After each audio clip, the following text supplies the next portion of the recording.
Hi, I'm Thorn Bishop, and welcome to Top Secret Inc. Today, we'll be walking through Ice Cream Man Vol.1, Rainbow Sprinkles, issue number 2 by Image Comics. So get comfortable, because it's going to be one hell of a ride. Ice Cream Man issue number 2. Welcome to a beautiful summer morning in Midwest America. We're about to meet Karen and Jim, your friendly neighborhood heroin junkies, living their best incognito life. The neighbors have no fucking clue what's going on behind those doors. Rise and shine, motherfuckers.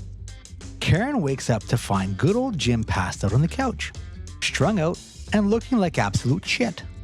Actually, scratch that. Let's rewind a minute. The entire house looks like shit. Jim looks like he's gonna die if he doesn't get some drugs or some meds or something in his system ASAP.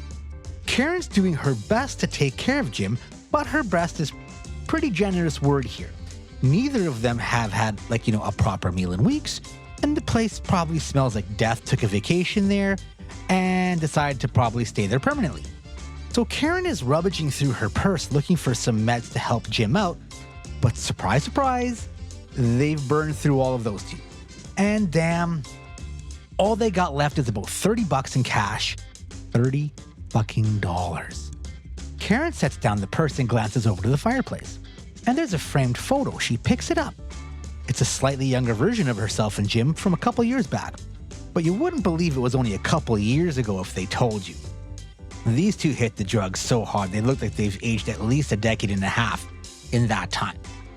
So she gets hit with a flashback, like meeting Jim for the first time at a nightclub.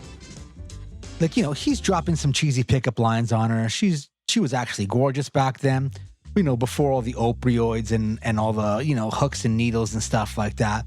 Then they're walking through the park like lovebirds. Sweet, right? No, absolutely wrong. Next thing you know, they're doing bumps of cocaine at the park bench while kids are playing on the merry-go-round nearby. Like, what the actual fuck here? Yeah, you heard that right. What a romantic relationship we got here, blowing rails while watching kiddies on the playground. And then, because why not, they decide to get it on for a quickie behind some trees afterwards. Okay, you know what? I need to take that all back. These two were really fucked all the way from the beginning. Flash forward a bit now. Apparently, coke just wasn't doing enough for them anymore. We need to catch them loading up on some syringes here and diving into the hard stuff. Skag, China White, that whole nightmare. So let's have a little life lesson here, people. Heroin is bad. Bad news. If you see it approaching you, you need to turn around and fucking run away. That's it. Problem solved. So now Karen and Jim are higher than shit. Completely obvious that rock bottom is rushing up to meet them like a freight train.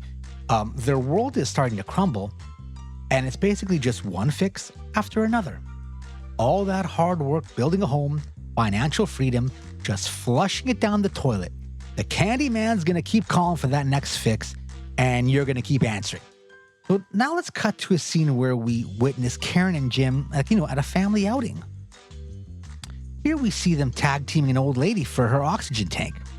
Like, whatever happened to dinner in a movie? Do couples still do that? These two crackheads haul an oxygen tank to a pawn shop and score a couple Benjamins for it.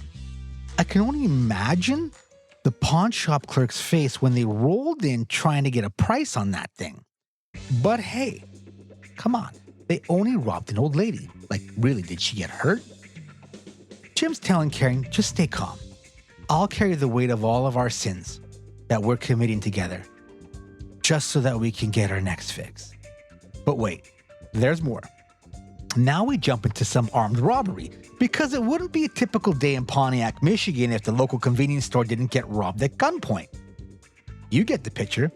They keep committing crimes for more drugs to feed the addiction, selling off everything valuable at home to keep the candy train rolling in. Now, back to reality. Back in the house, Karen's staring at Jim's somewhat lifeless body on the couch. She keeps thinking to herself that they're trading one bad thing for one good thing. And I don't really know how smack qualifies as a good thing, but hey, this is her train of thought and it's not mine, so I'm fine with that. She starts mumbling about this being the last fix they're ever going to get. She grabs a revolver and stuffs it in her purse. She's thinking that once they get clean, they'll just move down to sunny Arizona. She opens the front door and sunlight floods the living room. It was really dark in there. I mean, you couldn't even tell what time of day it was. She takes one last look at Jim and leaves, closing the door behind her. Now, we're going to jump a few clicks away to another suburb. Looks like a really nice neighborhood. Like we're entering the home of Alice and Phil, an elderly couple in probably their late 70s, I guess. They're having a polite conversation about old age and, the body slowly falling apart. Alice is trying to get Phil to eat his goddamn soup because he talks so much and it keeps getting cold, and Alice keeps getting pissy every time she has to warm that goddamn soup up. Phil goes off on a rant about doctors and medications and surgeries, like there's some kind of conspiracy with big pharma and hospitals, all out to get you when you start collecting your old age pension. Alice lets him know he wouldn't need all those meds if he'd just do the physical therapy after his surgeries. Okay, so let's pause here for a second. If this is what I have to look forward to when I retire, there's no way I'm going to end up a bitter old man like this guy. Alice reminds Phil that he's completely dependent on her, that he wouldn't survive without her around. Then Phil, classy as ever, drops the bomb. Alice, my soup is cold. Again. Okay, now let's jump to sweet Karen. She's walking down the street, checking out every car parked, like as she's passing by to see if the doors are locked. I mean, hey, why not? Could be some cash in there, maybe some expensive sunglasses she can pawn. Then she hears it, that sound. Children's music. She turns the corner to find an ice cream truck parked there. And look at that. No one's in the truck and the keys are in the ignition. That was just a little too easy. Is this just me, or does this entire story give off like major Florida man vibes? Now we got Karen strung out behind the wheel of an ice cream truck, blazing through suburban America. And when I mean through America. We're talking up on the sidewalk, we're talking through white picket fences, we're talking through red lights and heavy traffic. Does this town even have police officers? Because they sure as shit aren't doing anything about this. Karen at this time in her mind is thinking about robbing a bank because, why not? She's got such an inconspicuous getaway vehicle. Who's really going to notice a runaway ice cream truck fleeing the scene of a crime? So she's burning rubber through residential subdivisions, daydreaming about that one bad thing that she could turn into a good thing to save her Jimbo. She's imagining that a little summer home with a white picket fence is waiting for her in sunny Arizona. Now, we jump back to Alice and Phil. Alice just stormed out of the house completely pissed off. The fucking soup is cold. That's all she's thinking. The fucking soup is cold. Phil's doing his best chasing after her, trying to apologize. But women, she hasn't heard a word of it yet. She's telling him, get in the car, because all she ever does is slave every day to take care of him, blah, blah, blah, blah, blah. I don't think I'm a petty guy. But is this really what marriage is all about? Right? Till death do you part, for better, for worse, in sickness or in health? The whole point of marriage is to have each other as a support system. Anyway, Bill is completely losing the battle here, and he better get his ass into that car quick before she leaves him and doesn't take him to his doctor's appointment. Alice and Phil are now on the road. Bill's doing his damnedest to apologize to her, even trying to blame it on the pain medication. They're crossing an intersection while Phil's pleading for forgiveness when we see an ice cream truck closing the distance from the passenger side car window.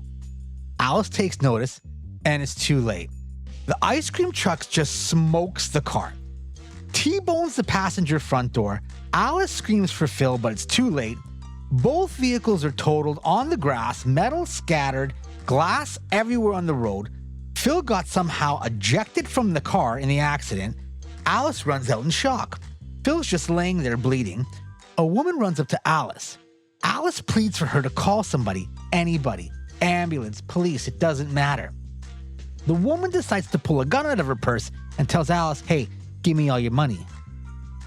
Hey, that's Karen, our friend. The woman who's planning to move to Arizona. She's always putting her priorities first. Alice looks at Karen's face and calls her a junkie. which is fair because Karen does kind of look a little cracked out. And I wouldn't say that's the weirdest way to start a conversation given our current situation. But hey, her husband is dying, and yeah, so is Karen's husband, right? Karen sticks the gun in Alice's face again and demands the money. Alice starts to snap at her, saying that the police are coming and those sirens are getting louder. Karen's going to jail for murder. Karen has a typical Karen moment, and not being logical about this whole situation, and starts to make life-threatening decisions based on pure emotion. So what does she do? She pulls the trigger. Alice drops to the ground dead, next to her husband. Karen's logic sensors finally fire off, better late than never, and she panics at what she's done and bolts out of there, because now she's responsible for 2 murders. Karen runs all the way back to her house. Remember, that was a couple clicks, right? She busts through the door, yelling at Jimmy to get his ass off the sofa. The cops are coming, and they need to get the flying fuck out of town, like now. She looks to the right of Jimmy, and there's a guy sitting there in a white outfit. Like, fuck, who the fuck is this? A man dressed all in white? The man calmly nods his head at her and tells her that poor old Jimbo doesn't look too great at the moment. And Karen looks at him and goes, "Who the fuck are you?" He politely lets her know that he's the ice cream man, and she borrowed his truck for the time being. Now she realizes she also totaled his truck. He looks over and tells her not to worry about the truck. And then he asks her, "I bet you're wondering why I'm here now and how I got into your home." Well, I guess it probably doesn't really matter, considering all these drugs over time have destroyed your ability to function reasonably in society. Personally, I never found the attraction to such things. But I'm here to offer you a little treat. And no, not from my truck. Rick the ice cream man pulls out a little pouch out of his pocket. He lets her know that this is the best shit on this side of the border. The purest of the pure China white. He tosses it over to her and explains there's only enough in there for 1 person. You can either use it now, or you can give it to your poor husband. Either way, you better think pretty quick, because I can hear those sirens getting closer to the house now. Then, Rick gets off the couch and quietly leaves the house. Short time later, we cut to a scene with the police and paramedics at that house. 2 detectives are discussing the scene. It's Detective Jolio and her boss. Jolio lets her boss know that there's 2 people overdosing in the house. Looks like the husband has a pulse and the paramedics are going to do their best to keep him alive. As for the woman, she's completely unresponsive. I guess now we know where Karen's loyalties are. The paramedics hit Jimbo with an adrenaline shot and he snaps completely out of it. Looking over at Karen in shock, they tell him there's no hope for her. She died of a lethal overdose. The next scene jumps to Jim sitting at home alone after receiving all of Karen's personal items from the police department. He finds a flyer in a box for a drug rehab clinic. Jim starts to attend rehab, and in the background we get this monologue from Karen about being happy in sunny Arizona. And as for Jim, we can only hope he doesn't fall off the wagon. I hope you enjoyed the walkthrough today, but here's the thing. You need to get your hands on the actual book. Hit up your local comic shop or grab it from an online vendor. Support these comic book companies because they're the real people busting their asses writing these insane stories.